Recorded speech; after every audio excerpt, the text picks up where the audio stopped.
बुद्धं शरणं गच्छामि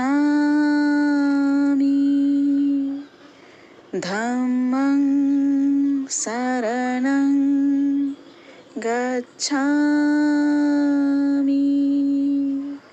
संघं शरणं गच्छामि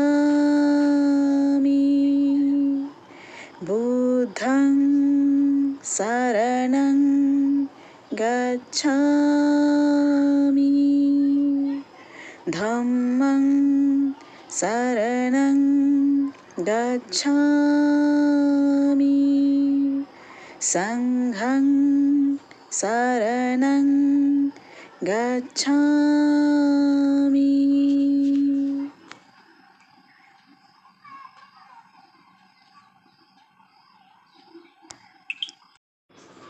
बुद्धं शरणं गच्छामि धम्मं शरणं गच्छामि संघं शरणं गच्छामि बुद्धं शरणं गच्छामि धम्मं शरणं गच्छामि। गौतम बुद्ध आणि डॉक्टर बाबासाहेब आंबेडकर यांच्या प्रतिमेचं पूजन करावं।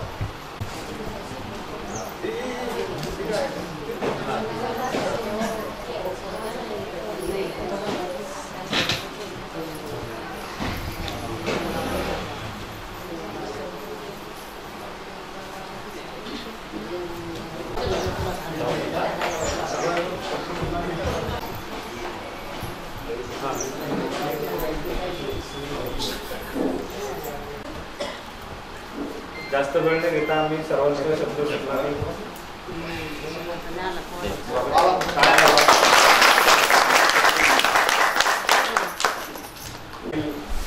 ज्या महिला आहेत त्यांना विनंती करतो त्यांनी थोडं समोर यावं आणि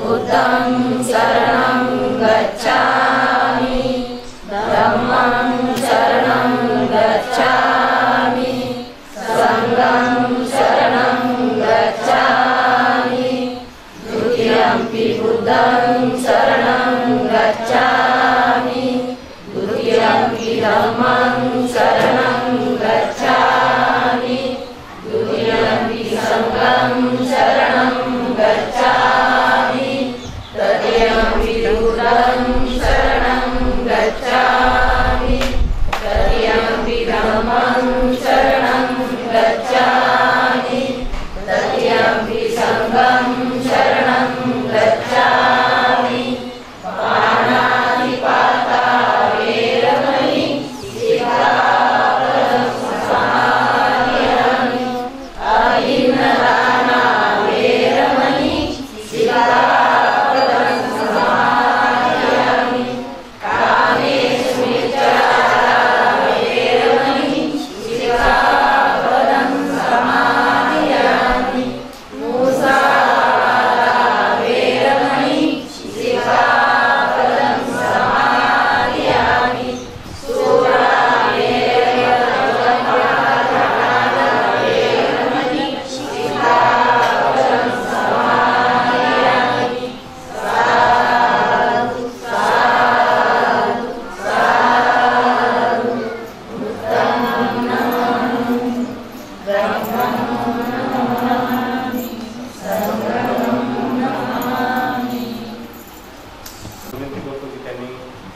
पुढं होईना आम्हाला मार्गदर्शन करूनच जाऊ. Please sir. आपल्या या मला या पुतळ्याजवळ आल्यानंतर आणि आतमध्ये घुसल्याच्या नंतर 2007ची आठवली. 2007ला मी आणि माझे 2 सहकारी आणि एक बंदे घेऊन 2007 साली सर्वे करत होतो. कुठं नेता येईल, कुठं ओळख काढता येईल, कशा पद्धतीचं कुठं थांबता येईल. कारण हा रथ डायरेक्ट सुरू झालेला नाही. त्याच्या अगोदर 1.5-2 वर्ष सर्वे केला की नागपूरपर्यंत कुठं थांबता येईल, थांबायचं आपल्याला किती अंतर काढायचं, कुठं रात्र होईल, या सगळ्या गोष्टी होतं. आणि म्हणून हा रथ आपला रोडला थांबायचा, अख्खा रथ रोडला असायचा. आणि आतमध्ये कॉलनी पलीकडच्या सरकार कॉलनीमध्ये पण असायचा. आणि मला चांगलं आठवते त्या सरकार कॉलनीच्या जे वाचनालय आहे, त्या वाचनालयामध्ये आम्ही 3 जण राहिलो होतो. तर नेहमीप्रमाणे काही सर्व असायचे. फारसं काय आमच्याकडे लक्ष दिलं नाही. कोणतरी आले म्हणून याला थांबले. त्यांचं काय काम म्हणजे काही कळत नाही. म्हणलं आता इथे म्हणजे सकाळीच लोक आले, तुम्ही भेटा, बोला. म्हटलं ठीक आहे. आंघोळीचा प्रश्न होता. मग 32 माझ्याबरोबर. मग अगोदर 32 सरकार, त्याच्या पुढं हापशे आहे बघा, पाणी हापसायचं. मी हापसत राहिलो, बंदे हापसत राहिले. मी आंघोळ हापस्या खाली गेली. बंदे आंघोळ होत नाही बरोबर, बंदे हापसत राहिले. नंतर मग मी हापसत राहिलो, बंदेने आंघोळ केली. असे ते दिवस होते 2007चे 6-7. आणि त्याच्यानंतर सातत्यानं पहिले 4-5-6 वर्ष म्हणजे 2008, 9, 10, 11 सलग 3-4 वर्ष समता कॉलनीमध्ये आपण थांबलो. मला नाही तर एक उद्देश दिलेला, यशस्वी माणसं बसून वाट पाहत नाही, ते पुढे चालत राहतात आणि लक्ष गाठतात. वाटते गेले आणि तेच केलं. आज 16 वर्ष झालं होते सर. आपण या समता कॉलनीची आठवण आहे आपल्या पाठीमागेच येते, फार काही लांब नाही, टॉकीच्या साईडला. आज समता कॉलनीची तीव्रतेने आठवण झाली. विशेषतः लक्ष्मण नाथाजी येडके, बरोबर आहे ना, माझं नाव पूर्ण पाठ आहे. लक्ष्मण नाथाजी येडके नावाच्या ग्रस्तानं शेवटपर्यंत शेवट. त्यावेळेला आम्ही दीनदयाल उपाध्याय त्या हायस्कूलच्या पोर्चमध्ये आम्ही झोपायचो. हायस्कूलच्या पोर्चमध्ये झोपायचो आणि रानातच संडास होता. अशाही अवस्थेत ते रिटायर्ड शिक्षक आम्हाला बादल्या घेऊन पाण्याची व्यवस्था करून, म्हणजे समता कॉलनीतून तिथपर्यंत पाणी घेऊन यायचे, म्हणजे बादल्या घेऊन यायच्या. मग नाही हे करणे, जोपर्यंत लोकांना हे पटलं नाही हे नेमकं काय आहे, हा माणूस नेमकं काय करू इच्छितो, हे जोपर्यंत पटलं नाही तोपर्यंत प्रचंड हल्ला आहे.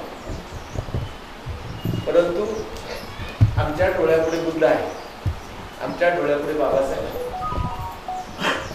आणि समाजाने तरी लवकर का विश्वास ठेवावा. कारण आतापर्यंत बाबासाहेबांच्या महानिर्वाणानंतर आतापर्यंत समाजाला वापरून घेणारी माणसं, समाजाला दुर्वाढणारी माणसं, अशीच माणसं समाजाला दिसली, तर त्यांनी माझ्यावर सुद्धा कसा विश्वास ठेवावा. कदाचित मी एखाद्या राजकीय पक्षाचं काम करतोय का, त्या टाइमला शंका आली लोकांना. हे नेमके कोणाचे बरोबर, की काँग्रेसचे आहेत, बीजेपीचे आहेत, सेनेचे आहेत, की अजून कशाचे आहेत, हा सगळा प्रश्न त्या टाइमला लोकांना उपस्थित झाला होता. पण जेव्हा जेव्हा त्यांना हे कळालं, आपल्या व्याख्यानातून प्रवचनातून जेव्हा कळालं, बुद्धाच्या तत्वज्ञानातून जेव्हा कळालं, तेव्हा मग त्या समाजाला अरे नाही हे प्युअरली धम्माचं काम आहे हे कळाल्याच्या नंतर लोक एकत्र यायला. पण तरीही काही आडी असते आपल्यामध्ये, काही असे काही पिटाळखोर असतात आपल्यामध्ये सुद्धा, असे काही पिटाळखोर असतात की जे चांगलं चाललंय त्यांना ते पाहवलं. आता ते ग्रस्त नाहीये,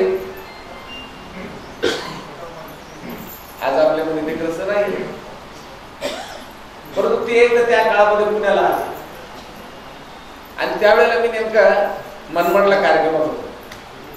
त्यांनी 4 ते 5 वेळा फोन केला. आता स्टेजवर असल्यामुळे माझं व्याख्यान चालू असलं मी तो काय उचललं नाही. आणि रात्री 10 वाजता पण परत फोन केला त्यांना. म्हणलं कार्यक्रम संपलाय, आता जिथं विश्रांती त्या ठिकाणी मी आलो, जेवण करणार होतो. म्हणलं आता फोन करावा अगोदर. फोन केला तर असे रागवले, काय राव म्हणले, तुमच्या पुण्यात आलो तुम्ही नाही जागेवर, तुमच्या पुण्यात आलो जागेवर आम्हाला सांगितलं होतं तुम्ही नाही. आणि त्याच्यानंतर ते ग्रस्त एक्सपायर झाले. त्याचं नावच तुम्हाला माहिती, काही सांगायची आवश्यकता नाही. पण नाही का उबाळे साहेबच ना, उबाळेच ना, उबाळे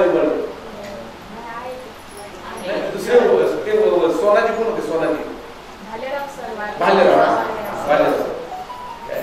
विचारते बा. त्याच्यानंतर परत त्यांच्या मनामध्ये आता बाबूसर पुण्यात गेल्यावर आपल्याला ओळख देत नाही. त्याच्यानंतर या देऊळगाव राज्यामधले 3 ते 4 लोक पुण्यात आले. 1-2 दिवस माझ्याकडे राहायला गेले. त्यांचं काम जे होतं पुण्यात ते काम करून गेलेले होते सर. आणि नंतर कळलं अरे हे जागेवर असल्याच्यानंतर फोन घेत नाही, हे स्टेजवर असल्याच्यानंतर फोन घेत नाही. नंतर त्यांना आणखी कळालं की हा माणूस रेग्युलर कुठं ना कुठं फोनमध्ये असतो.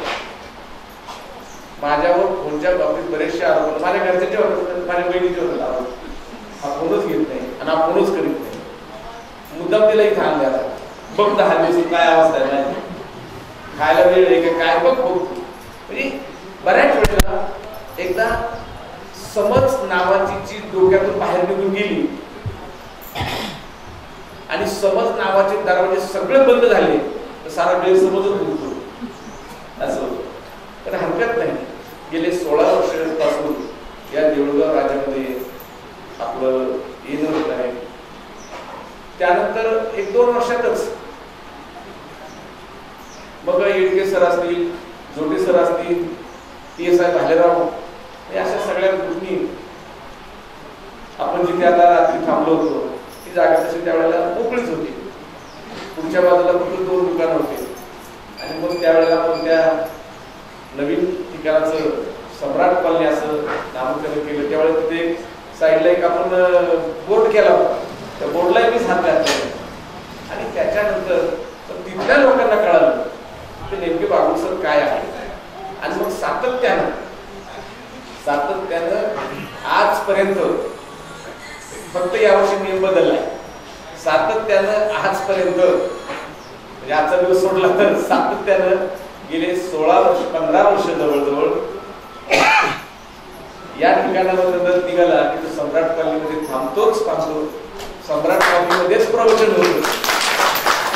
सम्राट कॉलनीमध्येच प्रवचन होतं, तिथेच नाश्ता होतो आणि तिथूनच मी कुठे जातो, चिखलीला जातो. मी जे नावं सांगितली, जोटे सर असतील, आमचे 2-4 शिक्षक लोक असतील, PSI लोक असतील, ते त्यावेळेला ते आयोजित करत होतो. या सगळ्या जुन्या आठवणी आज पुन्हा इथं 12-13 वर्षानंतर पुन्हा इथं आल्याच्या नंतर थोडंसं जाणवलं. हरकत नाही. चांगला कार्यकर्ता तुम्हाला मिळाला. ते खराब, वगैरे, साळवे, कासारे असा हा परिवार या ठिकाणी सगळा राहतो. आणि त्यातला आकाश साळवे नावाचा कार्यकर्ता, त्याने काल विनंती केली की काही करा की थोडा वेळ तरी इथे येऊन जा, बाबासाहेबांना तरी हात घाला. आमचा बाबासाहेबांना हात पहिलाच असायचा. संध्याकाळी जेव्हा तिथून येतो त्याच वेळेस हा असायचा आणि मग पुढे जायचं. बरं झालं, बापासाठी परत आपल्याला यावं लागलं, काही हरकत नाही. आणि तुम्ही सर्वांनी आमच्या सगळ्यांचं स्वागत केलं. मी पत्रकारांना ज्या पद्धतीनं अभिवादन करतो त्याच पद्धतीनं या सर्व कुटुंबांना अभिवादन करतो. तुमचं मंगल हो, तुमचं कल्याण हो. भगवंताच्या विचारानं तुमच्या मेंदूला एक सद्गती, एक चांगली गती निर्माण हो. आणि निश्चितपणे या आपला हा जो सगळा आपला वाडा आहे काय, याचा सगळ्याचा काय पालट हो. सम्राट कॉलनीमध्ये जसे प्रत्येक जण, सम्राट कॉलनीमध्ये मला एक आवडतं की प्रत्येक जण सेल्फ कंटेंट आहे. प्रत्येकाचे घर उत्तम आहे, प्रत्येकाचे राहणीमान उत्तम आहे, शिक्षण उत्तम आहे, सगळं उत्तम आहे, नुसतं उत्तम नाही तर आमच्या धोटे सरांनी नोकरी केली शिक्षकाची आणि नोकरी करून काही दिवसांनी नोकरी सोडून दिली आणि स्वतःच शाळा काढली. 10वी पर्यंत शाळा काढली, नंतर ज्युनियर कॉलेज काढलं आणि आता त्यांची सिनियर कॉलेजची तयारी आहे. ही फार कौतुकाची गोष्ट आहे. बाबासाहेबांनी आपल्याला एक संदेश दिला होता, शिका, संघटित व्हा आणि संघर्ष करा. संघटित व्हा आणि संघर्ष करा या दोन गोष्टी जर थोड्याशा बाजूला राहिल्या तर शिक्षणाच्या बाबतीत बाकी आपण प्रगती केलेली आहे हे नक्कीच समजून घ्यावं लागेल. हा, पण त्या शिक्षणाने फक्त समाजाला संघटन करता आलं नाही, कारण जो तो स्वतःला बाबासाहेब समजायला लागला, जो तो स्वतःला 4 पुस्तकं वाचलं म्हणजे विचारवंत समजायला लागला. आणि त्याच्यामुळे मी साळवे सरांना किंमत देणार नाही, खरा सरांना किंमत देणार नाही, मी धोटे सरांना किंमत देणार नाही, कारण त्यांना काही येतच नाही. माझ्या भाषणाला असे लोक आले, असा फुगीरपणे आम्ही सांगत राहिलो आणि त्या फुगीरपणाच्या याच्यामध्ये आमचं नेमकं माणसाला बाजूला दूर तर साधन ते झालं, पण त्याच्यामुळे सगळ्यात मोठा वाईट इफेक्ट झाला तो समाजाच्या संघटन शक्तीवर इफेक्ट झाला. आणि जिथे समाजाच्या संघटन शक्तीवर परिणाम होतो, दुष्परिणाम होतो, तेव्हा संघर्षाची बाजू दुबळी होती. आणि एकदा संघर्षाची बाजू दुबळी झाली की मग विरोधक आपल्याला निवडून मारतात. आणि तीच गत आज समाजाची झालेली आहे. देऊळगाव राजाची काय फारशी वेगळी परिस्थिती आहे, हेच आहे सगळीकडे. पण तरीही धम्म हा श्रेष्ठ आहे.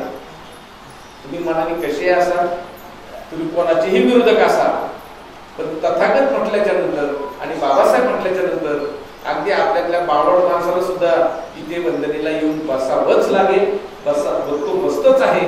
बाकी तो वंदना झाल्यानंतर निघून जाईल, त्याला व्यक्तीची चीड येऊ शकते, पण व्यक्तीपेक्षाही या महामानवाचे विचार अत्यंत महत्वाचे आहेत. आणि ते विचार जोपासण्यासाठी पुन्हा एकदा या आपल्या परिसरामध्ये येणं झालं आणि तुम्ही अशा पद्धतीने स्वागत केलं. तुमचे मनापासून खूप खूप मला धन्यवाद देतो. मंगल हो, कल्याण.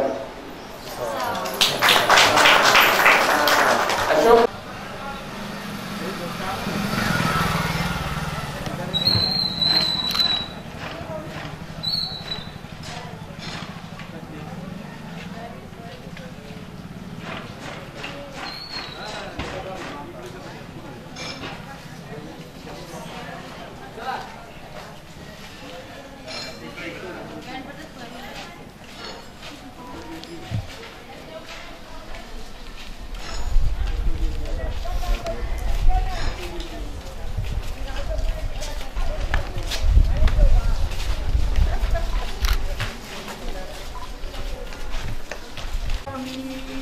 अरे सर काय बाळा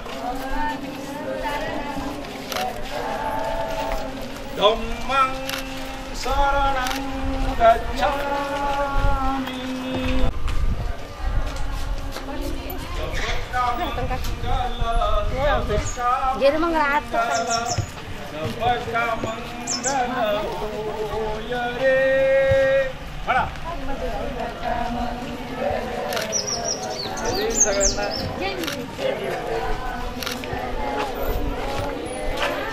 सबका मंगल सबका मंगल सब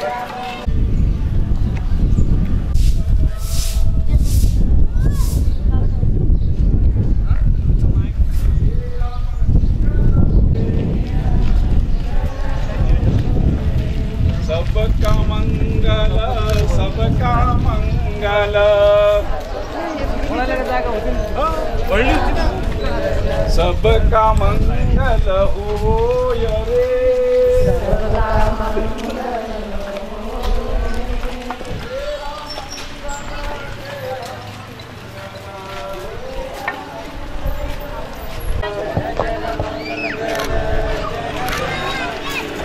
जन जन सुखिया होय रे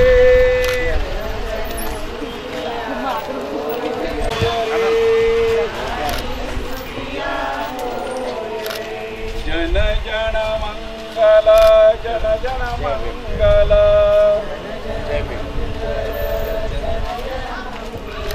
जन जन सुखिया हो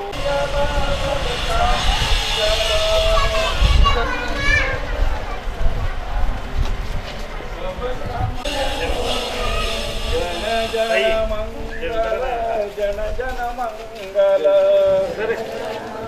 जन जन सुखिया मंगल सबका मंगल होय रे जन जन मंगल जन जन मंगल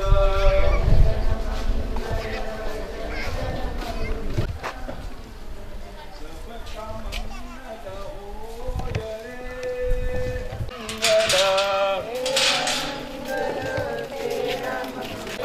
सबका मंगल सबका मंगल सबका मंगल होय रे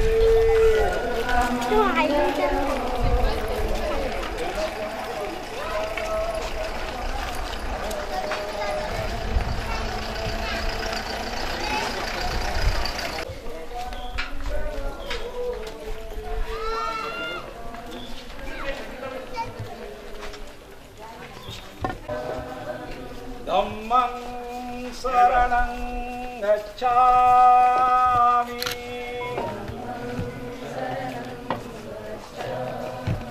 संघं शरणं गच्छामि चला चला चला बुद्धं शरणं गच्छामि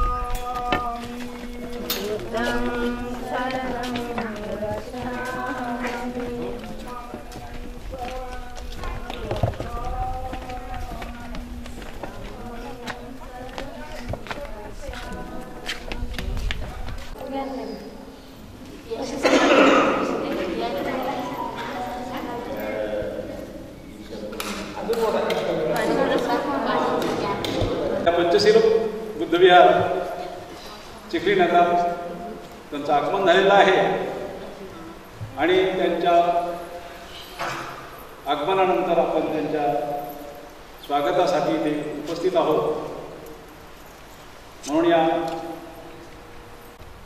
दरवर्षीप्रमाणे मध्यंतरी कोरोनाच्या काळात 2 वर्ष पूर्ण पडला, परंतु पुन्हा मागच्या वर्षापासून सतत सलगीने सुरू झाली. मला वाटतं 16वा आहे, म्हणजे 16वी यात्रा सण आपल्या जगातून दिशाभूल करत आहे.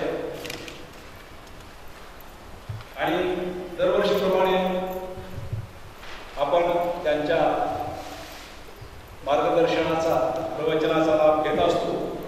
त्याही सुद्धा आपण त्यांचं प्रवचन ऐकणार आहोत. तत्पूर्वी महान भगवान बुद्धांची डॉक्टर बाबासाहेब आंबेडकरांचा डॉक्टर बाबासाहेब आंबेडकरांचा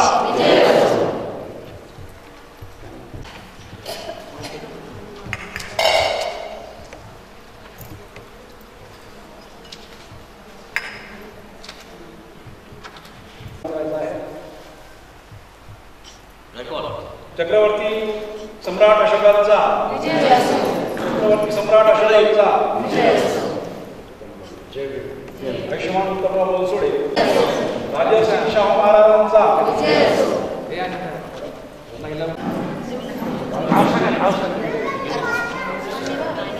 आमच्या भगिनी अनिताताई देवळे आणि महात्मा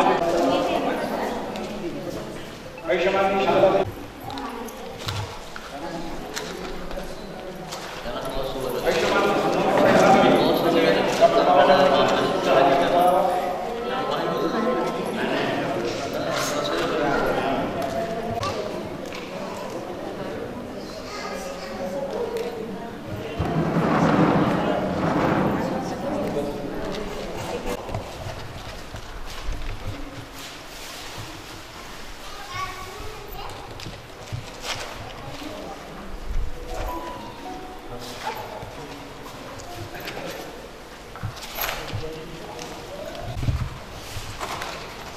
श्याम आकोडे संदीप वापुडे आमचे ज्येष्ठ कार्यकर्ते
दिल्लीचे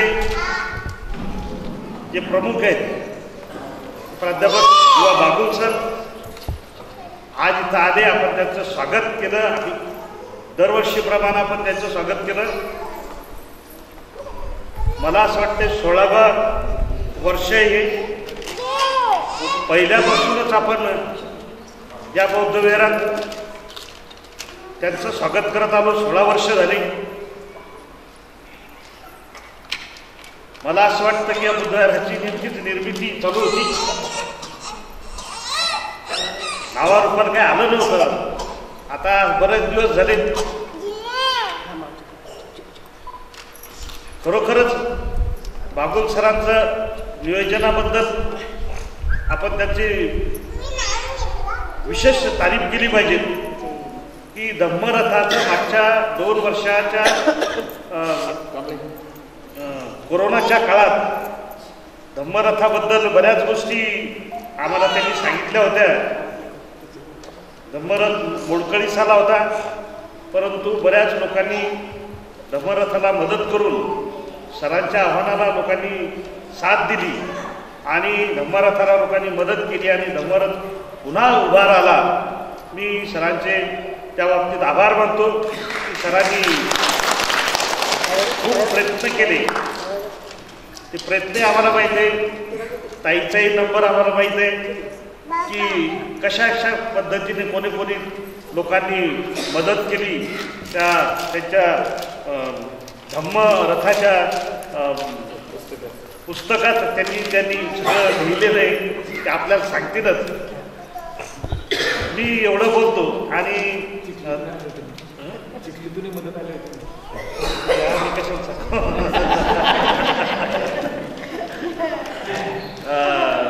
तसे एवढं बोलतो आणि मी थांबतो. धन्यवाद. सुखो भूतान मुक्तो सुखा सत्तम देशना सुखा संगत सामग्री कामगान तपोस्तु. अर्थात बुद्धाला धम्माला संघाला मी शरण जातो. 2,500 वर्षानंतर तथागताचं धम्मचक्र गतिमान करण्याचं भाग्य ज्या महामानवाला लाभलं ते महामानव बोधिसत्व डॉक्टर बाबासाहेब आंबेडकर यांच्या क्रांतिकारी आणि पवित्र विचारांना मी सर्वप्रथम विनम्र अभिवादन करतो. अंगावर शिवर जरी नसलो तरी भिक्खूच्या नियमाप्रमाणे चरक विक्रमे चारिकंग या नियमाप्रमाणे धम्मभूमी ते दीक्षाभूमी असे एक धम्मप्रचार यात्रा ज्यांच्या नेतृत्वाखाली या ठिकाणी सुरू आहे ते आदरणीय प्राध्यापक मी बाबुल सर आणि त्यांचे सर्व सहकारी आपल्या सर्वांना सप्रेम द्यावे. शिक्षण घेण्याच्याही अगोदर बाबासाहेब आंबेडकरांनी बुद्धाच्या मूर्तीची प्रतिष्ठापना नाशिकमधल्या देव रोड या ठिकाणी केली होती आणि त्याचं स्मरण म्हणून त्या स्मृती चिरंतन राहाव्या म्हणून आणि त्या स्मृतीमधून प्रेरणा घेऊन बाबुल सरांच्या नेतृत्वाखाली धम्मभूमी ते दीक्षाभूमी असा धम्मरथाचा प्रवास या ठिकाणी चालू आहे. वामनदादाच्या गीताप्रमाणे धम्मगीत गाणे पायी पायी जाणे विचरित जाणे त्रिचरण मुखाने या नियमाप्रमाणे ही धम्मरथ यात्रा धम्मभूमीपासून सुरू झालेली आणि दीक्षाभूमीला या ठिकाणी पोहोचणार आहे. या धम्मयात्रेचं चिखलीवासियांच्या वतीनं डॉक्टर राजू भविष्यरांच्या वतीनं मनपूर्वक स्वागत करतो आणि पुढच्याही प्रवासाला आपल्याला सगळ्यांना शुभेच्छा देतो. आणि त्याचबरोबर या चिखलीमध्ये आपलं स्वागत करत असताना आमचे प्राध्यापक डॉक्टर राजू भोई यांचा सतत पुढाकार असतो. त्यांच्या मार्गदर्शनाखाली दरवर्षी आपलं मार्गदर्शन होत असतं. याही पुढे होत राहील. या ठिकाणी आपल्या धम्मयात्रेला मनोमन शुभेच्छा देऊन या ठिकाणी थांबतो. तुम्हाला सर्वांना जय भीम. खरं तर 2008 साली जेव्हा हे धम्म अभियान सुरू झालं त्यावेळेला मला असं वाटत होतं, कारण याचा अर्थ फार वेगळा आहे, मोठा आणि वेगळा आहे. खरं तर हे धम्म अभियान सुरू करायला मला सुद्धा उशीर झालेला आहे. 2008 म्हणजे फार उशीर झाला, खूप उशीर झाला. बाबासाहेबांच्या महानिर्वाणानंतर किंवा बाबासाहेबांनी धम्म दिल्यानंतर लगेच हे सुरू व्हायला पाहिजे. याचा परिणाम आतापर्यंत खूप चांगला झाला. पण मला त्यावेळेला धम्म अभियान हे सुरू झाल्याच्या नंतरही मला असं वाटलं की 4-5 वर्षानंतर असं मला वाटलं 2013-14 मला असं वाटलं की एखादा रथ येवल्याच्या भूमीतून येईल, एखादा रथ महाडमधून येईल, एखादा रथ नाशिकवरून येईल, एखादा रथ मुंबईवरून येईल, एखादा रथ महूवरून येईल, असं मला वाटलं होतं. परंतु माझा भ्रम निराश झाला.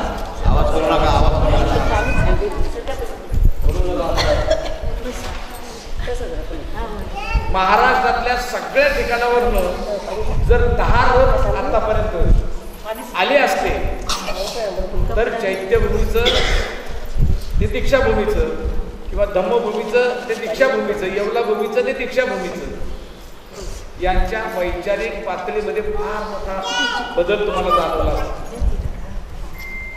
परंतु तसं झालं नाही. उशिरा का होईना, जर मुंबईवरून एखादा रथ येत असेल तर अजून कोणीतरी महाड ते दीक्षाभूमी सुरू करावा, अजून ते येवला ते नाशिक ते काळाराम मंदिर ते दीक्षाभूमी असंही कोणीतरी सुरू करावा. म्हणजे हा रथ जाणे आणि येणे जर सुरू झालेच तर जाणे आणि येणे नसावा, जाणे आणि येणे नसावा, त्याच्यातून धम्माचा प्रचार आणि प्रसार होत असावा. म्हणून सातत्याने गेले 16 वर्ष हे काम चालू आहे आणि याचा परिणाम आम्हाला खूप चांगल्या पद्धतीने जाणवलेला आहे. दळण्यातनं तसे धान्य आपण दळायला पाठवण्यातून जसे खडे निवडतो ना, तसे मला माणसं निवडता आली, खडे टाकता आले, धान्य घेता आले. काही खडे टाकता आले, लगेच समजलं ना चांगलं कोण आणि वाईट कोण, लगेच कळलं. चांगली लोक जे आहेत ते टिकले गेले, धम्माचा बाजार मांडणारे लोक निघून गेले. निघून जाणाऱ्यांची संख्या कमी आहे, टिकणाऱ्यांची संख्या जास्त आहे. आणि पुन्हा नवीन धम्म शिक्षण घेण्यासाठी परत येणाऱ्यांची संख्या सुद्धा चांगली आहे. मग आता या धम्म अभियानाबरोबर म्हणजे आमच्या या सगळ्या परिवाराबद्दल म्हणजे चिखलीतली कमिटी आहे, देऊळगावची कमिटी आहे, या सगळ्या ज्या कमिटी आहेत या सगळ्या कमिट्यांच्या माध्यमातून जवळजवळ 1,17,000 लोक या रथाभोवती आता कनेक्टेड आहेत. जर अजून 10 रथ जर निघाले असते तर ते 10 लाख लोक सगळे मिळून 10 लाख ते लोक झाले असते. जर या 10 लाख लोकांनी देशामध्ये कुठेतरी भव्य धम्म परिषद घेऊन निवळ धम्माचा जागर जर केला तर निश्चितपणे बाबासाहेबांचं जे स्वप्न होतं, जे आपण काय म्हणतो बाबासाहेबांचं काय होतं, भारत खरं तर झोप म्हणजे स्वप्न पडायला सुद्धा झोप पाहिजे असते. स्वप्न पडायला सुद्धा झोप लागते, कारण झोप लागल्याशिवाय स्वप्न पडत नाही. झोप लागल्याशिवाय कसं स्वप्न पडणार? मग आपल्या बापाला झोपायला वेळ होता का? आपल्या बापाला झोपायला वेळ होता का? तर नाही. आपल्या बापाला खायला वेळ होता का? नाही. त्यांना वेळच नव्हता. तुम्ही एकदा आमच्या रथाबरोबर या, मग बघा आमची परिस्थिती काय आहे. वैतागतात लोक. देऊळगाव अशी सकाळी एका ठिकाणी कार्यक्रम झाला प्रॉपर गावात, तिथून परत सम्राट कॉलनीमधून इथं बसून आहेत, बोलणं चालू आहे, बसून आहे बोलणं. आता इथून निघालं म्हणजे आंध्रामध्ये थांबायचंय, पुढं उंडरी का काय तिथं थांबायचंय आणि परत खामगावला, परत रात्रीचं प्रवचन, जेवण, आराम. साधन आहे बरं. रथावरती बसून हिंडणं साधन नाही, फार अवघड आहे. परंतु धम्माची ज्योत ज्यांच्या अंतःकरणामध्ये पेटलेली आहे अशीच माणसं रथाबरोबर येतात, दुसरे येऊ शकत नाही.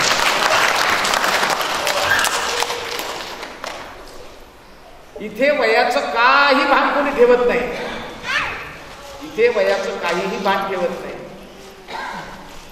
बरं, हा जो प्रयोग आहे हा प्रयोग बाबासाहेबांनी केव्हाच सांगून ठेवले. केव्हाच की धम्माच्या प्रचार आणि प्रसारासाठी तुम्हाला काय काय करावं लागेल हे सांगून ठेवले.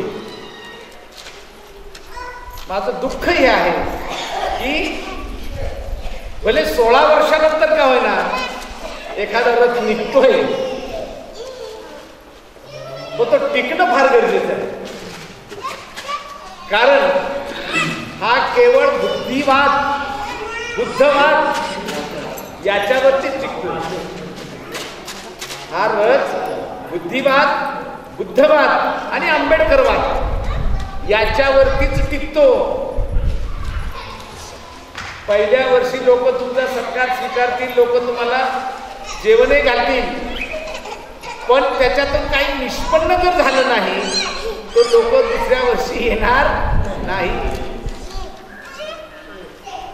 याचं कारण हे की आपल्याला माणसाच्या अंतःकरणामध्ये किंवा माणसाच्या मेंदूमध्ये आपल्याला काही भरायचं आहे, काही द्यायचं आहे, ही भूमिका घेऊन जेव्हा आपण जाऊ.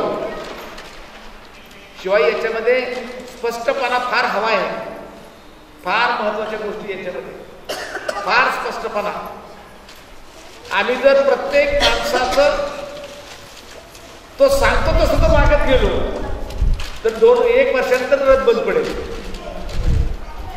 का तुमच्या इथं आलो समजा, राजूने वेगळं सांगितलं, यांनी वेगळं सांगितलं, सगळ्यांनी वेगवेगळं सांगितलं. आज गौतम नाही विचारा, गौतमचं आज आठवण येते मला. प्राध्यापक डॉक्टर गौतम अंबुरे आज आठवण येते मला, नाहीतर राजाभाऊच्या बरोबर खांद्याला खांदा लावून तेवढं काम करणार. मुद्दा मला सांगायचा हा आहे की जेव्हा बाबासाहेब ही गोष्ट स्पष्ट करतात, परंतु त्याही वेळेला बाबासाहेबांच्याकडे लक्ष दिलं नाही. मला आजही आपल्या समाजाची काही बेईमानी आजही आठवते, आजही वाचनात येते. बाबासाहेब संगमनेरला आले होते. संगमनेर माहिती तुम्हाला का नाही माहिती? नाव ऐकले का नाही? ऐकले. संगमनेरमध्ये बाबासाहेब आले होते आणि संगमनेरच्या कार्यक्रमामध्ये बाबासाहेबांना एका पत्रकारानं स्पष्टपणे सांगितलं की बाबासाहेब, तुम्ही लोकांना जे सांगता ढोरं फाडू नका, मेलेल्याचं खाऊ नका, हे करू नका, ते करू नका, तुम्हाला असं वाटत नाही का तर त्या मेलेल्या जनावराचं मटण किती किलो पडत असेल, त्या मेलेल्या जनावराचं चामडी किती रुपयाला विकत असेल, त्याची हड्डी किती रुपयाला विकत असेल. म्हणजे मग हा एकूण सगळा 400-500 रुपयाचा हे आहे ना. काय हे एकूण किती रुपये होतात? 400-500 रुपये होतात. या एकूण 400-500 रुपयाचं तुम्ही समाजाचं नुकसान करत आहात असं नाही ते वाटत तुम्हाला? बाबासाहेबांना काय प्रश्न केला त्यांनी की तुम्हाला समाजाचं हित वाटत नाही का? 400-500 रुपये तुमचे बुडतात. तुम्ही तर अर्थशास्त्रज्ञ आहात आणि असं वाटत नाही का तुम्हाला? मटण नाही मिळत, चामडी नाही मिळत, हड्डी नाही मिळत, याच्या किमती 200-400 होतील ना? म्हणले हो होईल. मग तुम्ही असं लोकांना का सांगता तुमच्या मेलेल्याचं खाऊ नका, हे करू नका, ते करू नका? तुम्ही त्याचा तोटा नाही का करत? बाबासाहेब म्हणतात तुम्ही पत्रकारांनी हा प्रश्न मला का विचारला हे मला माहित आहे, हे मला माहित आहे. आता तो पत्रकार का म्हणत तेव्हा त्याला बाबासाहेब म्हणाले, अरे तुझं अर्थशास्त्र मला कळालंच नाही. बरोबर बोललास तू, पण असं करूयात आपण, माझ्या समाजाला हे 400-500 रुपयाची आता आवश्यकता आहे असं मला वाटत नाही. ते 400-500 रुपये त्याच्यात मी अजून 500 रुपये घालतो, मी तुला देतो, तू जनावर ओढून तू सगळं खाणार. हे बाबासाहेब म्हणतात. म्हणजे बाबासाहेबांचा वैचारिक पातळीचा ठेवा इतक्या पराकोटीला होता. गणपतीच्या वर्गणीसाठी बाबासाहेब बोलतायत. जर पहिल्या किंवा शेवटच्या दिवशी जर आमच्या माणसाला तुम्ही आरती देत असाल तर मी वर्गणी देतो. ते म्हणले नाही जमणार, खटक केलं म्हणले तुमचा गणपती, आम्हाला गरज नाही त्याची, काय गरज नाही आम्हाला त्याची. तो जर आम्हाला शिव देत नाही तर तो देव कसा काय? नाहीतरी कबीर म्हणतातच एक, जत्रे में फतरा मिठाई आणि तिरत बनाया पाणी. कबीर काय म्हणतात? जत्रे में फतरा मिठाई तिरत बनाया पाणी, दुनिया बही बेईमानी पैसे की धुलधानी. जत्रेमध्ये काय दगड आहे, जत्रेमध्ये दगड आहे. इतर दिवशी देवळाकडे कोणी जात नाही, कुत्र सुद्धा जात नाही, कारण कुत्र्याला सुद्धा तिथं लगीन करायला जागा नीट नाही, म्हणजे कुत्रही जात नाही. माणसाचं सोडाच बराच जत्रेच्या वेळेला तरी तिथं काय आहे? दगडच आहे. आणि आम्ही बावड त्याच्यावर काय टाकतो? पाणी. कधी पाणी टाकतो, कधी नारळाचं टाकतो. पण त्याने आतापर्यंत दगडाने कधी नारळ खाल्लाय असं काही झालं नाही. नारळ खातो कोण? आपण.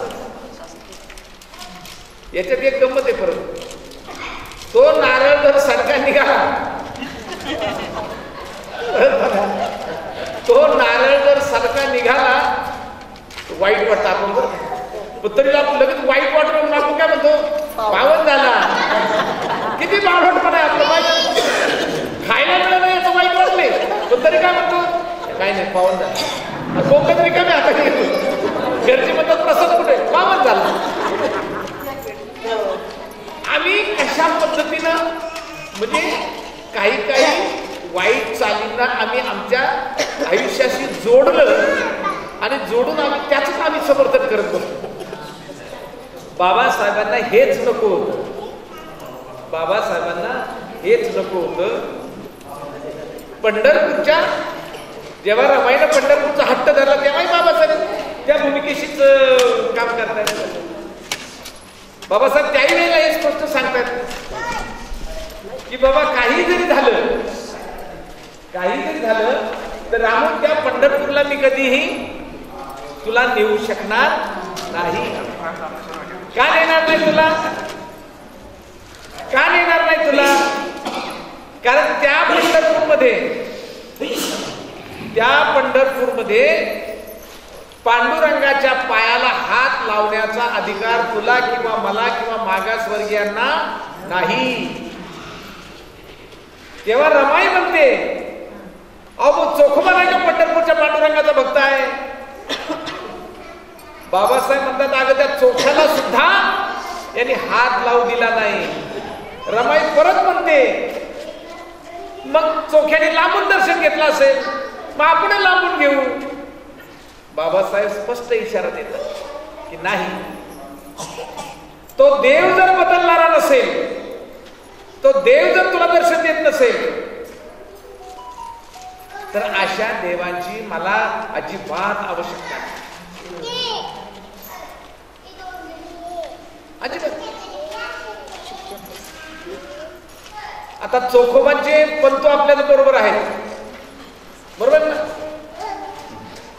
चोखोबा जे होते चोखोबा, त्यांचे पंतू आपल्या बरोबर आहेत. आता बसले तुमच्या समोर. हा, ते पंतू आहेत चोखोबांचे. बघा, म्हणजे इतका क्यू काकुळतेने त्याने अभंग लिहिले चोखोबाने. जोहार मायबाप जोहार, जोहार मायबाप जोहार, तुमच्या महाराजा मी महान. जर चांगलं लिहितो तर मारतील ना, जर चांगलं लिहितो तर मारतील. बरं, जोहार घालण्यामध्ये सुद्धा फार हलकीपणा होता. जोहार म्हणजे काय? जो हरलेला आहे असं त्याने जोहार करावा. काय? जो हरलेला आहे त्यानं जोहार. आपण हरलेला आहोत का? मुळात आपली अवलाद कोण होती? वाचलं का कधी? शूद्रपूर्वी कोण होते? आजच्या नंतर पुढच्या रविवारी किंवा त्याच्या पुढच्या रविवारी ते पुस्तक मिळवा. शूद्रपूर्वी कोण होते आणि इथे बसलेल्या प्रत्येक माईने ते वाचावं. मग त्या माईला कळेल की माझं गर्भाशय कुठली अवलाद आहे, माझ्या पोटी कुठल्या प्रकारचे पोरं जन्माला येणार आहे, माझा वंश कोणता आहे. महार समाजासारखा प्रचंड विद्वान माणूस या देशात नव्हता. महार समाजासारखा धडधाकट आणि उंचापुरा आणि लढवय्य माणूस या देशात नव्हता. महार समाजासारखा बलदंड माणूस या देशात नव्हता. महार समाजामध्ये प्रचंड प्रचंड इमानदार माणूस फक्त महार समाजात होता. फक्त महार समाजात होता. आपली इमानदारी एवढी आहे की गावात जमा झालेला टॅक्स, शेतसारा हा तालुक्याच्या ठिकाणी पोचवायला सुद्धा महारच होता. कारण इतर जाती या चोरट्या होत्या. पूर्वीच्या काळी एक पोवडा होता. आता मी गाऊन नाही दाखवत, ऊन झाले, पण तो पोवडा असा होता, जाती जातीचा सांगतो भाग, जाती जातीचा सांगतो भाग, धरू नका राग, जात कुणब्याची लई हुशार, जात कुणब्याची लई हुशार, 18 धान्य पिकवणार, त्याहून नाही कोणी थोर. पुढचं वाक्य फार डेंजर आहे. लव्हाराच्या दुकानी गर्दी झाली, लव्हाराच्या दुकानी गर्दी झाली, लव्हारीनं भाता फुकून मेली. प्रत्येक जातीचं वर्णन केलेले त्यांनी.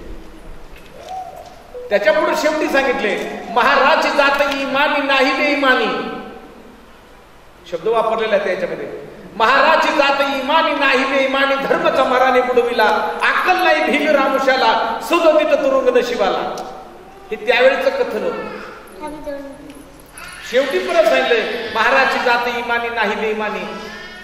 विचार करा, म्हणजे त्यावेळेच्या आजपासून 100 वर्षापूर्वीचे एक कवन आहे. इंग्रजांच्या काळाच्या कालखंडातल्या कवन आहे. जर या देशामध्ये पराकोटीचे इमानदार माणूस जर महार होता तर हा इमानदारीतला महार बाबासाहेबांशी बेईमान झाला का याच्याबद्दल सुद्धा आपल्याला चिंता करणं गरजेचं आहे. झाला का? हो, बर होतो हो. माझी माय म्हणते हो, अनुभवाला असं तिले नाही का, अनुभवाला असं म्हणून म्हणली बरोबर आहे. काय झालं आपल्या धम्माचं? काय झालं आपल्याला बाबासाहेबांनी जे दिलेलं आहे त्याचं? तुमच्या प्रत्येकीच्या अंगावरच्या पांढऱ्या साड्या किती छान दिसतात बरं, दिसतात की नाही? पांढऱ्या साड्या आहेत, कानात फुलं पण आहेत, रिंगा पण आहेत नाही का, डोक्याला व्यवस्थित तेल पण लावलेलं आहे. आपल्या बापाच्या कानाला सुद्धा तेल नाही मिळालं, नाही मिळालं. रमाईने कसं खाल्लं याचं वर्णन जर मी तुम्हाला सांगितलं ना, नुसतं रमाईचं वर्णन जरी सांगितलं तर तुम्ही ढसा ढसा रडाल आणि राजूने केलेलं जेवण तुम्ही खाणार नाही, तुम्ही नुसतं पडत तसं. तुम्हाला मला रडवायचं नाही, पण आपला इतिहास आपण का दडवत आहोत किंवा आपला इतिहास आपण का समजून घेत नाही, का समजून घेत नाही?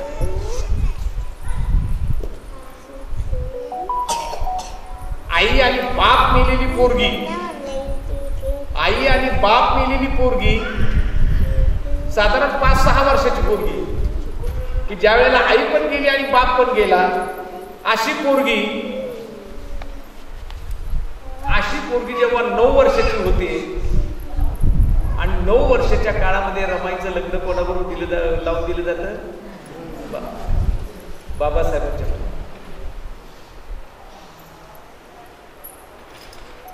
बारीक विचार करा, त्या लग्नातला त्याचा एक प्रसंग फार काळीच मुक्त कधी कधी. याचं लग्न कुठं झालं? बरोबर आहे ना? आता कुठल्या वेळेत झालंय माहिती तुम्हाला? मच्छी मार्केटमध्ये झालं. कुठल्या वेळेला झालं माहिती का? नाही, सकाळी नाही झालं. सकाळी माशाचं सकाळी सुरू असतं ना, माशाचं दिवसभर असतं, दिवसभर असतं ते माशाचं दुकान दिवसभर असतं. बायकाचं मच्छी मार्केट आहे ते, बायकाचं त्यावेळेचं मोठं मच्छी मार्केट आहे. सकाळपासून गिरायक असतं तिथं. मच्छी मार्केट संपल्यानंतर हे संध्याकाळी लग्न झालं. बरं, लग्नातच पाऊस आला, लग्नातच पाऊस आला. लग्न लागायच्या वेळेला अचानक नवरदेव रडायला लागला. लग्न लागल्याच्या वेळेला अचानक नवरदेव रडायला. मग कोणीतरी नवरदेवाच्या कानाजवळ गेलो आणि त्याला विचारणार, भिवा तू का रडतोयस? तर भिवा रडत होता. का रडत होता? असं मै माय नाही म्हटला, बये बये मै बये नाही म्हटला, मै बये नाही. बाबासाहेब आपल्या आईला बये म्हणायचे, बये. काय आता ती नवरी 9 वर्षाची पोरगी, ती नवरदेव रडतोय आणि त्याच्यामुळे लग्न थांबल्याने पाऊस येतोय. मग ही बोंबलली रमाई आपली. अरे म्हणली, बाबा असं काय करता तुम्ही? त्या नवरदेवाला आई नसेल पण त्यांना बाप तरी आहे ना रे, त्याचे डोळे पुसायला. मला आई पण नाही आणि बाप पण नाही, माझे डोळे कोण पुसणार? आणि लग्न झाल्यानंतर तिला कळले की माझं लग्न कोणाबरोबर झालंय. फार प्रपंचासाठी आटापिटा केला तिथं, फार प्रचंड आटापिटा केला प्रपंचासाठी. पण नाही, बाबासाहेबांनी तिचा प्रपंच नीट होऊ दिला. बाबासाहेबांनी तिचा प्रपंच नीट नाही होऊ दिला. तिचा अख्खा प्रपंच मोडला गेला, तिचा अख्खा प्रपंच मोडला गेला. तिच्या संसाराला आग लागली, तिची पोरं गेली, तिच्या संसाराला आग लागली. पण त्या आगीने तुमच्या अन्नामध्ये शिजवण्याचा प्रकार केला, तुम्हाला गोड खायला. कोणीतरी जळालं, कोणीतरी मेलं, तेव्हा तुमच्या चुली पेटल्या. आम्हाला हेच करायचं की मी आज इथे आहे, मी आज इथे आहे हे कोणामुळे? आपल्या लेकराला सकाळी शाळेचा डब्बा भरून देताना त्याला सांगा की रमाईने किती भोगले, बाबासाहेबांनी किती भोगले. बाळा, मी तुला जे आता गरम गरम चपाती देते ना, या चपातीवर माझा अधिकार नाही. त्या लेकरांना घेऊन जा. हे माय, त्यांना घेऊन जा. मी फार लांबून आलोय. लेकराला काय कळत नाही. लेकराला काय समजायचं त्याच्यातलं काय? लहान लेकरू ते, मोठ्याला कळायला पाहिजे. सांगायचा मुद्दा हा आहे, रमाईची अवस्था बाबासाहेबांचा जो ओघ होता तुमच्याकडे, तुम्हाला भाकर मिळाली पाहिजे, तुम्हाला कपडे मिळाले पाहिजे, तुम्हाला शिक्षण मिळाले पाहिजे. आपल्या घरामध्ये चांगल्यात चांगली एक साडी असायची, चांगल्यात चांगली एक साडी असायची. कार्यक्रमाला तर जायचं ठरलं तर एकीने घालून जायची, तिथून आल्या परत काढायची, दुसरीने घालायची, परत जायचं. आज किती साड्या? पांढऱ्या साड्या घालणाऱ्या महिलेने सांगावा, आज घरात किती साड्या? आता पांढरी साडी आता पुढे घातली, घरात किती आहे? एवढं तरी बरं आहे. एवढं तरी बरं आहे, एवढं तरी बरं आहे की निदान या दिवसात आम्ही 9 साड्या घालत नाही. 9 रंगाच्या काय घालतात? घालतात? अरे अरे, हा बेईमानपणा नाही का? हा बेईमानपणा नाही का बाबासाहेबांचा? हो ना? असं डायरेक्ट असं दिसत नाही करे. मी आहे सांगायला आलो.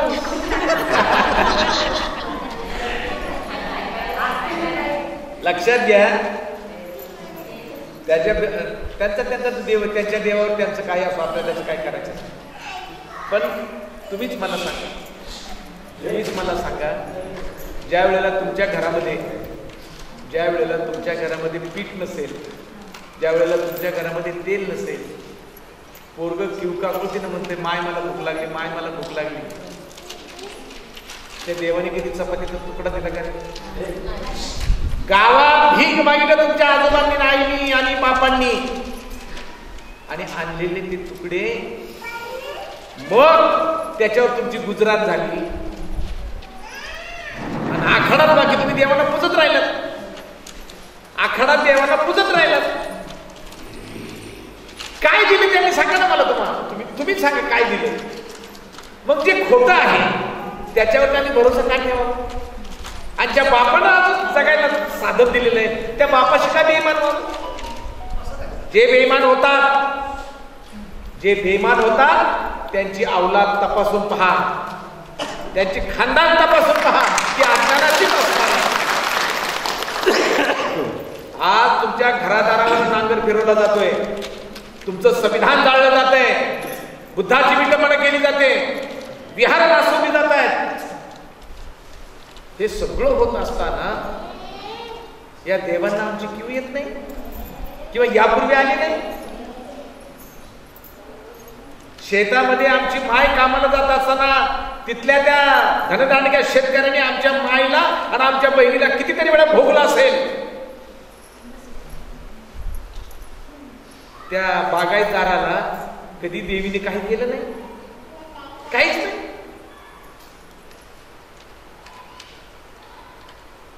किती विचार आहे.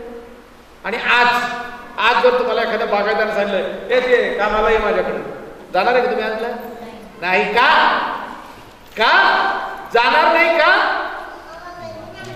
जाणार नाही. त्याला कारण काय की बाबासाहेब नावाच्या बापानं माझं टोपलं भरलंय. आता बाबासाहेब नावाच्या बापानं आमचं टोपलं भरलंय. आमचं कारण केव्हाही जाऊन भाकरी खाऊ शकता. आता आम्हाला तुझ्याकडे तुकड्याची आता गरज राहिली नाही.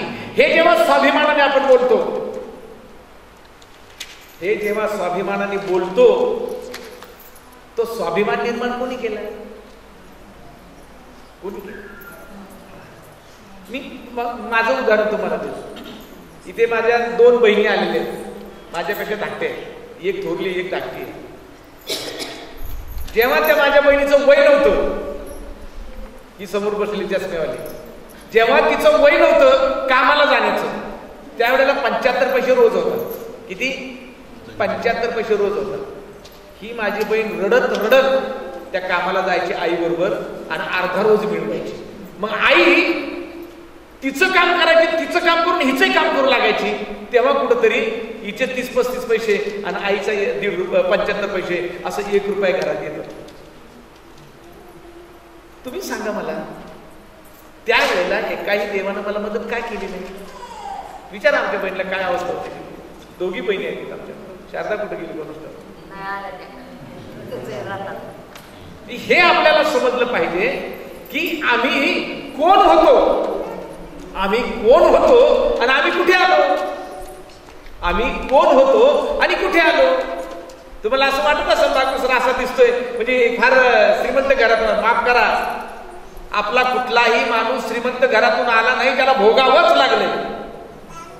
आणि जे तिथून आले, ज्याने स्वतःच निर्माण केलेले, स्वतःच जे जग निर्माण केलेले, त्यासाठी त्यालाही मारावं लागले.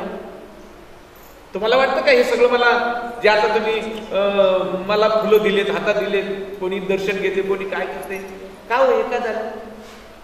का झाले? शाळेतली परीक्षा फार सोपी असते. 5 दिवस अभ्यास केला तरी पास होते.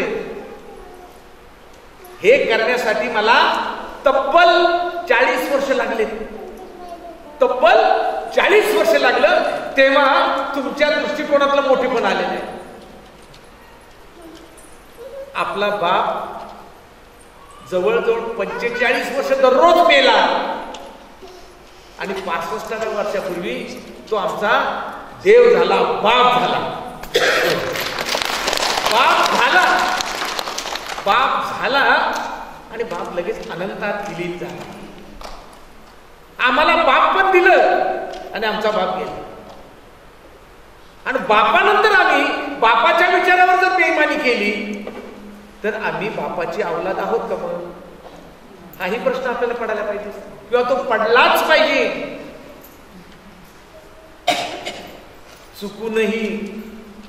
चुकूनही बापासारखं दिसणाऱ्या माणसाचं पोट धरून बाकीचे कुठाने करू नका. कारण इथे डुप्लिकेट बाप भरपूर आहे. इथे डुप्लिकेट बाप भरपूर आहे. आपला बाप बाबासाहेबच आहे आणि आपली माय माईच आहे. म्हणून या दोघांचा जो आदर्श आहे, हा आदर्श आमचा आदर्श आहे. बारीक विचार करा, जर 26-27 वर्ष वयाची पोरगी, लग्न झालं, मुलगा झाला, 26-27 म्हणजे जवानीतच आहे. आणि अशा वेळेस नवरा जर कायमस्वरूपी सोडून गेला, काय अवस्था होईल तुमची? करा बारीक विचार. आजही बाई म्हातारा जर झाली तरी वाटतं नवराचा गा असं बाबा कुंकू आहे आपलं, बरं. मग राणी यशोधरा, भगवान बुद्धाची बायको राणी यशोधरा, जर वयाच्या 26-27व्या वर्षी नवरा सोडून जातो आणि तीही मोठ्या मनाने त्यांना साथ देते की ठीक आहे, तुम्हाला जर जगाच्या कल्याणासाठी जायचंच असेल तर खुशाल जा. खरं तर मी तुमच्या बरोबर यायला पाहिजे होती. आज एकही नको म्हणणार, अशी एकही बाई म्हणणार नाही मी येते तुमच्या बरोबर, नाही म्हणणार. कारण तिला पुढच्या सणाला नवी साडी घ्यायची, बुमलं दिंडायची, दाखवेल बायांना. त्यांच्याकडे ते हळदी कुंकूचा कार्यक्रम असतो ना, हळदी कुंकूचा. त्या हळदी कुंकूचा कार्यक्रम म्हणजे हळदी कुंकूचा नसतो, तो कार्यक्रम डायरेक्ट किचन मध्ये असतो. नवऱ्याने काय काय भेटलं दाखवायचं असतं. किचन दाखवायचं असतं, किचन मोठा दाखवायचा असतो, ते मिक्सर दाखवायचा असतो, घरातलं ते साऊंड सिस्टीम दाखवायची असते, टीव्ही दाखवायची असते. हे दाखवण्याचं काम आहे, फक्त दाखवण्याचं. आणि त्यातलं जर एखादा बावळाट असेल, त्यातली जर एखादी बाई बावळाट असेल, दिवसाच्या काही नवऱ्याला कानाला लागतं. तिच्या घरात ते डबल डोअरचा फ्रीज आहे, मला म्हणतो आठवडाभर त्याच्या मागच लागते. शेवटी झक मारत ते हप्त्यावर घेऊन येतं घरात. दुसऱ्या वेळेस दुसरीकडे गेली हळदी कुंकवाला, तिकडं अजून भलतंच काय पाहिलं ना, आपल्याला किचन तिच्यासारखंच करायचं. लागली मागे परत तो हप्ते भरून भरून मेला. शेवटचे हप्ते एवढे झाले त्याच्यात कार्ट त्यांचं ते जवानीत आलं, कॉलेजला जायला लागलं. मग त्यालाही मोबाईल आला, कार्टी तिलाही मोबाईल आला. आता दोघांना दिलं तर बायकोला का नको, पण तिलाही मोबाईल आला. तिघांचे रिचार्ज कोण करतोय, हाच करतोय. पण पोरग कॉलेजला जायला लागलं, त्याला मोटरसायकल आली, पोरीला आली की नाही, त्यांचं परत कोण हेच करतो पेट्रोल. मेला ना 15-20 हजार रुपयामध्ये हा मेला. हा परत भीक मागायला लागला. तो परत भीक मागायला लागला. त्याला टेन्शन आलं, त्याला भान राहिलं नाही आणि तो बाबासाहेबांना विसरला गेला. आपल्या समस्यामुळे, अशाही समस्यामुळे आपण बाबासाहेबांपासून दूर गेलो, कारण आम्ही भाकरीमध्ये गुंतलो. जगामध्ये जे चांगलं चांगलं दिसतंय ते कसं मला मिळेल याच्यात गुंतलो. त्याच्यामुळे बाबासाहेबांकडे आमचं दुर्लक्ष झालं. याचा आपल्याला विचार करावा लागला. बरं, प्रत्येक गोष्ट जी आहे ही अत्यंत संपणारी आहे.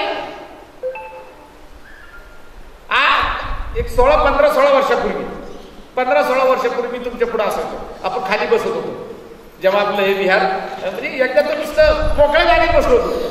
मोकळ्या जागेत बसलो होतो. पुढच्या गुजराती बोलून ते मग बाकीचं कठडा बांधून घेतला.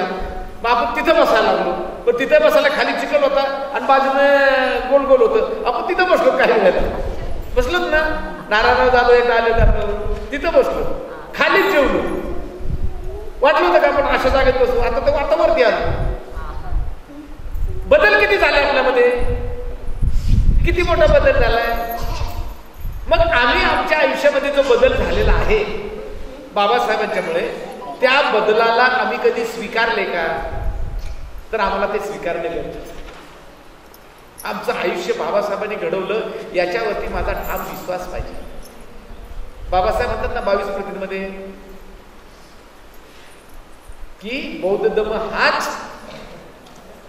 सत्य धर्म आहे आणि तोच मी स्वीकारतो. बाबासाहेब म्हणतात ना 22 प्रतिज्ञामध्ये. बाबासाहेबांचे एक प्रतिज्ञा वाचा तुम्ही, त्याचा विचार करा. आणि पहिल्या 5 मध्ये तर आधी तुम्ही म्हणतो ना ती साडी बदलणारी बाई, तिला सांगा पहिल्या 5 आपल्या बापाने का दिल्या, का दिल्या. आता समजा प्रयोग म्हणून मी असं म्हणालो, बाबासाहेब आंबेडकर की किंवा बाबासाहेबांचा विजय असं म्हणणार तुम्ही, महात्मा फुल्यांचा विजय असं, छत्रपती शिवाजी महाराजांचा विजय आहे की नाही, सावित्रीबाईंचा, आणि मी जर असं म्हणालो बागुल सरांच्या बापाचा, तुम्ही म्हणणार का विजय असो? नाही, कारण बागुल सरांच्या बापाने पोरं काढण्याशिवाय दुसरं काही केलंच नाही. मग या आई बापांनी काय केलं तर हजारो बागुल सरांची पोटं भरली, हजारो बागुल सर समाजाला दिले, हजारो बागुल सर भाकरीच्या शोधात म्हणत होते, त्यांना भाकर दिली. भाकर देणारा महत्वाचा आहे, माझा बाप नाही महत्वाचा. जेव्हा कर्मवीर भाऊराव पाटलांनी पहिली शाळा काढली, त्या शाळेला नाव दिलं छत्रपती शिवाजी महाराज विद्यालय. आज योगायोगाने आज राजाभाऊच्या शाळा कॉलेजचं नाव तेच काय. त्यावेळेला ब्राह्मणांनी त्यांच्याकडे गेले आणि त्यांना सांगितलं की खरं तर ब्राह्मण शिवाजी महाराजांना पहिल्यापासून शूद्र म्हणतात, ते त्यांना अजिबात किंमत देत नाही, तेव्हाही नाही, आजही नाही, देतच नाही, आहे ते सगळं तोंडावर. शिवाजी महाराजांना मारण्यामध्ये त्यांचाच मोठा वाटा. मी मराठ्यांना बोलतोय, ठेवा माझा विषय बागुल सरांचा, छत्रपती शिवाजी महाराजांना कोणी आणि कसा मारला, हेडिंग मराठ्यांना म्हणा लावा बागुल सरांचं व्याख्यान.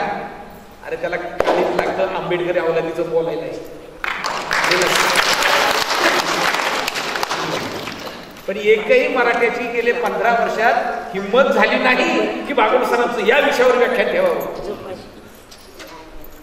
त्याला फार मोठं काळीज लागतं, जे सत्य आहे ना त्याला.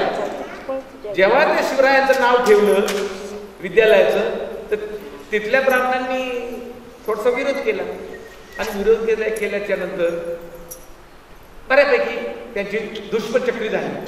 शेवटी एक शहाणा ब्राह्मण म्हणाला, म्हणला भाऊराव पाटील, तुमची शाळा उभारायला किती पैसे लागले? त्यांनी सांगितलं एवढे लागले.